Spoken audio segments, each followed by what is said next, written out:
Berdasarkan hadis Abu Zar, bila ditanya apakah rumah Allah yang kedua, dijawab Baitul Maqdis. Berapa jarak masa? Katanya 40 tahun. Maknanya selepas daripada Masjidil Haram ataupun Kaabah, maka wujudnya Masjidil Aqsa. Bila mana Allah Subhanahu wa taala menyebut ke Masjidil Aqsa, sebenarnya di sini banyak perkara yang dapat diambil rumusannya.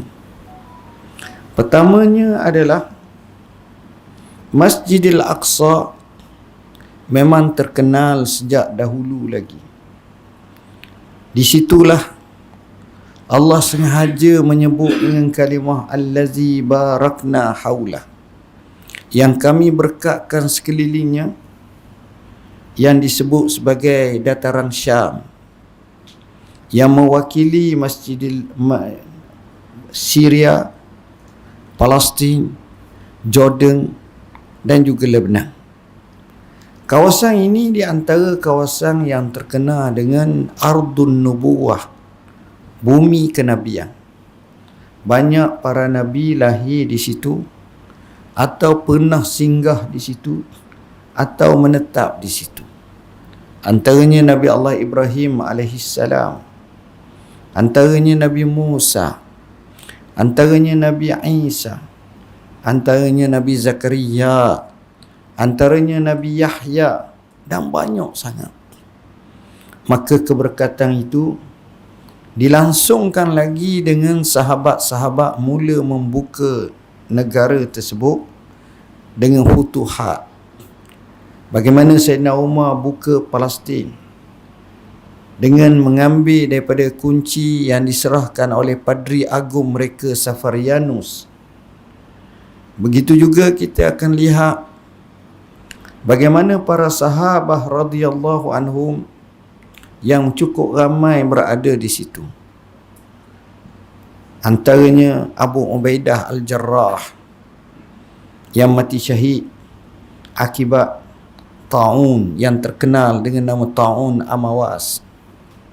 Begitu juga kalau kita tengok Bilal bin Rabah Al-Habashi, meninggal di Syam.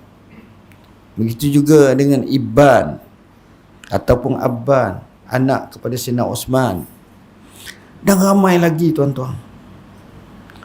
Jadinya keberkatan itu dilangsungkan lagi dengan zaman-zaman selepas daripada itu.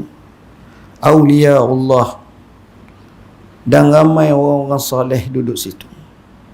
Kalau tuan-tuan dengar nama Khalid bin Ma'dan, walaupun dia dianggap sebagai mukhadram, yakni hidup zaman Nabi tapi tak pernah bertemu dengan Rasulullah SAW, tapi beriman, orang soleh. Banyak kisah yang menarik baginya. Al-Imam Al-Auza'i yang digelar sebagai Faqihus Syam, kuburnya terletak di Lebanon, di satu jami' namanya Jami' Al-Auza'i, yang nama sebenarnya Abdurrahman Al-Auza'i, Soho, Syam.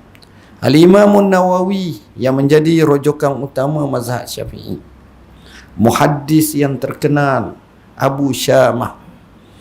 Begitu juga dengan tokoh-tokoh yang lain. Imam Al-Ghazali, walaupun asal daripada Tus, pernah bertenggek dan menetap di Jami' Al-Umawi, berkhalwah, berada dalam satu tempoh yang tertentu.